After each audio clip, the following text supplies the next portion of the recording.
வணக்கம் welcome to Marvel radio. Daredevil வந்து born again release announcement கொடுத்துட்டாங்க. So வந்து டேர் டெவில்னால் யாருன்னே நிறைய பேருக்கு தெரியல. இந்த நோவே வந்தப்போல்லாம் தேட்டரில் நான் ஒருத்தன் தான் கத்துறேன், சுற்றி இருக்கவங்க யாருக்குமே தெரியல அது யாருன்னு சொல்லிட்டு. மேட்மேடாக் வந்தப்போ லைக் அது யாருன்னே தெரியல, ஏன் கத்துறாங்க அப்படின்னு சில பேர் பார்க்குறாங்க. ஸோ அந்தளவுக்கு ஒன்றுமே தெரியல. ஸோ டேர் டெவில் சீசன் வந்து லைக் அது வந்து சீரியஸாக ரிலீஸ் ஆனதுனால நிறைய பேருக்கு தெரிஞ்சிருக்க வாய்ப்பு இல்லை. ஸோ வந்து டேர் டெவில் யார் அப்படின்றத ஆரிஜின், பவர்ஸ், வீக்னஸ் எல்லாம் பார்த்துக்கலாம்.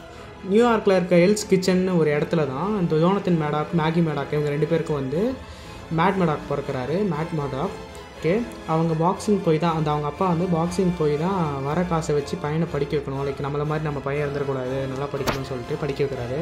லைக் அவனை வந்து லைக் அவன் வந்து படித்து லைக் அவன் பெரிய ஆளாகணும், ஒரு பெரிய பொசிஷனுக்கு வரணும். அதனால லைக் அதில் மட்டுமே அவனோட ஆக்டிவிட்டி இருக்க மாதிரி பார்த்துக்கிறாரு.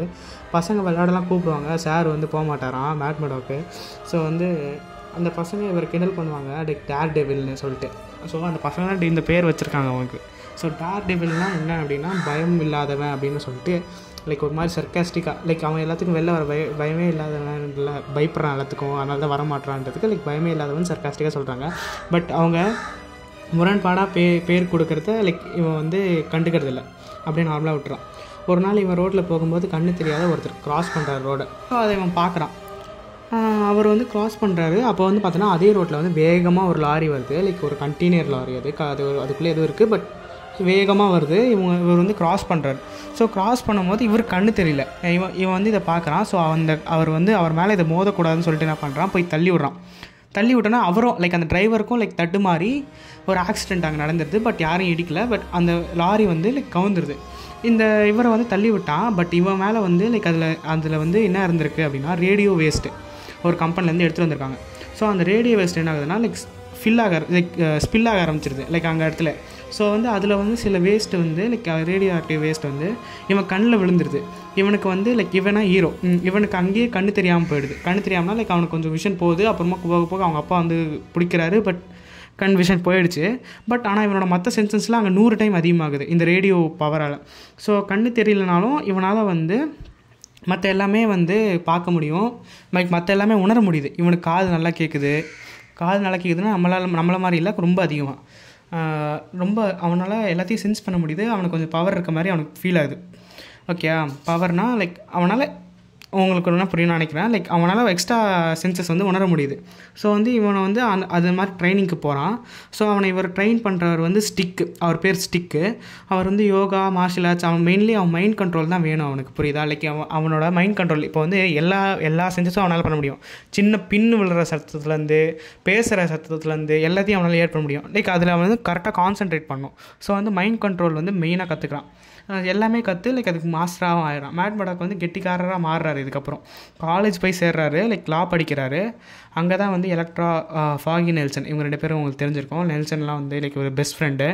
ஸோ ஃபாகி நெல்சனுக்கு வந்து ஒரு நாள் வந்து அந்த பாக்ஸிங் சாம்பியன்ஷிப் நடக்கும்போது அதுக்கு மேட்ச் 2 டிக்கெட் வாங்கிட்டு வாடா 2 பேரும் போகலாம் அப்படி மாதிரி கூப்பிட்றான். சரி, இவங்க 2 பேரும் கிளம்பி போகிறாங்க. இவர் அப்பா தான் பாக்ஸரில் அந்த ஃபைனலில் நின்று விளையாட போகிறது வந்து டேர் டெவிலோட அப்பா தான். ஆக்சுவலி ஃபைனல் வரைக்கும் ஜெயிச்சு ஃபைனலில் தோக்கிறது கான்ட்ராக்ட். ஆக்சுவலி இது வந்து ஒரு கான்ட்ராக்ட் மாதிரி தான். நீங்கள் யார் ஜெயிக்கிறதும் எல்லாமே ரியல் கிடையாது, எல்லாமே ஒரு ஆக்டிங் தான். நீங்கள் வந்து WWE வந்து ஆக்டிங் தான். ஸோ அப்போ வந்து என்ன நடக்குதுன்னா இவர் வந்து அங்கே பார்க்குறாரு இந்த கான்ட்ராக்ட் வந்து. அப்போ வந்து அவருக்கு ஞாபகம் இருக்குது. பட் வந்து என்னென்னா நம்ம பையன் முன்னாடி தோற்றுறக்கூடாது, அவன் முன்னாடி நம்ம ஹீரோவாக இருக்கணும் அப்படின்ற ஒரே காரணத்துக்காக அந்த மேட்ச் ஜெயிக்கிறார். எப்படி தோக்கணும்னு சொல்லிட்டு கான்ட்ராக்டில் இருக்குது, மாசாக வந்து ஜெயிக்கிறதும் இல்லாமல் லைக் அவங்க பையன் வந்து ரொம்ப பெருமைப்படுறான். லைக் அவங்க ஃப்ரெண்ட்ஸ் முன்னாடி லைக் அவங்க அப்பா ஜெயிச்சிட்டாரு, அந்த பையன் தான் ஹீரோ. பட் வந்து பேச்சை மீறினதுனால ஓனர் வந்து இவரை தனியாக கூப்பிட்டு லைக் இவன் பேச்சை மீறியாடா, என் காசு வாங்கிட்டேன்னு சொல்லிட்டு அவரை வந்து கொன்னுடுறார் கோவத்தில். ஸோ இதே டைமில் மேட் மேடாக் வந்து அங்கே வந்து அப்போ தான் டிகிரி வாங்கியிருக்கான். லைக் அவன் லாயர் ஆகிட்டான். அப்போ அவர் அப்பாவை கொண்டவங்களை தேடி போய் கொன்னுடலான்னு சொல்லிட்டு கொல்லவும் போகிறான். அப்புறம் கொன்னுடுறான். ஓகே, தேடி கண்டுபிடிச்சி கொண்டுறான் அந்த ஓனர்லாம். அப்புறமா வந்து அவனுக்கு ரொம்ப கில்ட்டாக ஃபீல் ஆகுது, நம்ம கொலை பண்ணிட்டோமே, நியாயத்துக்காக பண்ணுறோம், நம்மளே கொலை பண்ணிட்டோமேன்னு சொல்லிட்டு இவருக்கு ஃபீல் பண்ணுறாரு. அப்புறமா ஸ்டிக்கி கூட போகிறார். யார்? இவர் சென்சஸ் கண்டுபிடிச்சார்ல, மார்ஷியல் ஆர்ட்லாம் கற்று கொடுத்தாரு, அவர் தான். ஸோ அவர்கிட்ட வரான். அவர் வந்து என் கண்ணு முன்னாடி நீ வந்துடாத, நீ நியாயத்துக்கு எதிராக மாறிட்ட அப்படின்னு சொல்லிட்டு அமுச்சு விட்றார். அப்புறமா இவர் பெஸ்ட் ஃப்ரெண்ட் இருக்கார்ல, அவர் தான் ஒரே ஒரு சப்போர்ட். அவர் கூட சேர்ந்து நெல்சன் அண்ட் மேடாக் ஒரு லா ஃபார்ம் வந்து ஆரம்பிக்கிறார், அட்டர்னி இன் லா அப்படின்னு சொல்லிட்டு. இதை ஏன் வந்து சிஎல்க்கு பேராக வச்சாங்க, சப்டைட்டிலாக வச்சாங்கன்னு தெரில. ஆனால் ஆக்சுவலி மேட் மர்டாக் தான் அட்டர்னி ஆஃப் லா. ஸோ வந்து ஓப்பன் பண்ணுறது மட்டும் இல்லாமல் லைக் அது சட்டத்தின்படி நியாயத்தை வாங்குறாரு. பகல் நேரத்தில் எல்லாத்துக்கும் வந்து வாங்கி கொடுக்குறாரு சட்டத்தை. ஸோ வந்து அப்புறம் சட்டத்தை மீறி இதுலேருந்து வெளில வராங்க பார்த்தியா, அவங்கள நைட்டு டேர் டெவிலாக போய் பழக்கிறாரு. எங்கேருந்து எடுத்தாங்கன்னு தெரியுதா? லைட்டாக பேட்மேன் மாதிரி இருக்கும், ஆனால் பேட்மேன் கிடையாது. இவரும் ஃப்ரெண்ட்லி நெய்பர்ஹுட் ஸ்பைடர்மேன் மாதிரி தான். லைக் இவர் வந்து நார்மல் பவர் தான், ஒன்றுமே இல்லை. பவர்ஸ்னால் என்ன, சென்சஸ் அதிகமாக இருக்குது, அவ்வளோதான். Normal human being. ஸோ இது பவர்ஸ் வீக்னஸ் எல்லாத்துலேயும் பார்த்துடலாம். ஸோ பவர்ஸ் பார்த்திங்கன்னா இன்ஸ்பைர்ட் ஃப்ரம் பேட்மேன், முன்னாடி சொல்லிட்டேன். இவர் வந்து ஒரு பேட்மேன் மாதிரியான ஒரு கேரக்டர். நைட்டில் வந்து நைட்டில் வந்து வில்லன் வந்து அடிச்சு தும்சம் பண்ணுறது, பகலில் வந்து ஒரு நல்ல ஒரு அவரோட வாழ்க்கையை வாழ்கிறது. ஸோ நைட்டு சுற்றுவார், மற்றவங்கள பயப்பட வச்சு அந்த பயத்தை பவராக யூஸ் பண்ணுற ஒரு கேரக்டர் பேட்மேன் மாதிரி. அப்புறம் வந்து ஈஸி இயரிங் சென்ஸ் வந்து லைக் லெஸ் தென் 2 decibel வரைக்கும் கேட்பார். லெஸ் தென் 2 decibelனால் லைக் நம்மளால் நார்மலாக எவ்வளோ கேட்க முடியும், ஹியூமன்ஸாலாம் 20 to 20,000 decibels தான் நார்மலாக கேட்க முடியும். ஆனால் ஒரு 2 decibelக்கு கம்மியான இருக்க சவுண்ட் கூட கேட்கும். அவ்வளோ மைன்யூட் சவுண்ட்ஸ் வந்து அவரால் ஹியர் பண்ண முடியும். அப்புறமா வந்து 20 feet தள்ளினா கூட உங்களோட ஹார்ட் பீட் அவருக்கு கேட்குமா. ஸோ அந்தளவுக்கு ஹியரிங் பவர் வந்து ரொம்ப அதிகமாக இருக்கும். ஸோ அப்புறமா வந்து like small sense, smell sense கூட ஃபுல்லாக கண்டுபிடிச்சிடுவார். ஸ்மெல் சென்ஸ் வந்து உல்வரினோட அதிகமாக இருக்கும். லைக் உல்வரின் தான் வந்து அதிகமாக இருக்கும்னு நம்ம நினச்சிட்டு இருப்போம், பட் உல்வரினோட ஸ்மெல் சென்ஸ் இவருக்கு அதிகமாக இருக்கும். நீங்கள் வந்து ஒரு பெரிய ஒரு கூட்டம், ஒரு 1000-10,000 பேர் இருக்க கூட்டத்தில் இருந்தால் கூட உங்கள் ஸ்மெல் மட்டும் அவருக்கு தனியாக தெரியும் எங்கே இருக்கீங்கன்னு சொல்லிட்டு. ஸோ அந்த மாதிரி ஒரு பவர் உள்ள ஒரு கேரக்டர். ஓகே, வீக்னஸ் வந்தனா பவர் வந்து தான் weakness. Power is equals to weakness. Hearing sound அதிகமாக இருக்குல்ல, நீங்கள் வந்து லைக் அவரால் மைன்யூட் சவுண்ட்ஸை ரொம்ப அதிகமாக கேட்க முடியும். ஸோ நீங்கள் ரொம்ப சவுண்ட்ஸ் ஏற்றுட்டீங்க, 20,000 decibel மேலே இடிச்சு தள்ளுறீங்க அப்படின்னா அவரால் ரொம்ப வீக் ஆகிடுவார் மென்டலி. உங்களுக்கே சொல்லுங்கள், லைக் அவ்வளோ சவுண்டு உங்களால் நார்மலாகவே தாங்க முடியாது. நார்மல் ஹியூமனால தாங்க முடியாது. அவருக்கு எக்ஸ்ட்ரா சென்ஸ் வேறு இருக்குது. ஸோ வந்து ஈஸியாக வருது. அதே மாதிரி இவரும் சாதாரண மனுஷன் தான், இவர் ஈஸியாக கொல்லலாம்.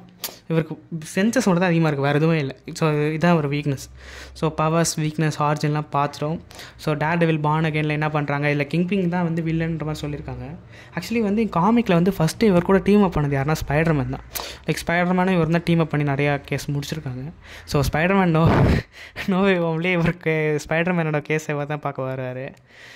ஆனால் இந்த சிஎல்க் சீரீஸில் மட்டும் என் டாடி பண்ணிக்க அதில் வர ஃபைட் சீன் ஆகட்டும், என்ன சொதப்பிட்டானுங்கடா. சரி, அந்த மாதிரி இது இருக்காதுன்னு நினைக்கிறேன். டேர் டெவில் பார்ன் அகைனுக்கு என்ன மாதிரி நீங்களும் வெயிட் பண்ணுங்கள். லைக் உங்களுக்கு இப்போ டேர் டெவில்னால் யாருன்னு தெரிஞ்சிருக்கும். So have fun guys.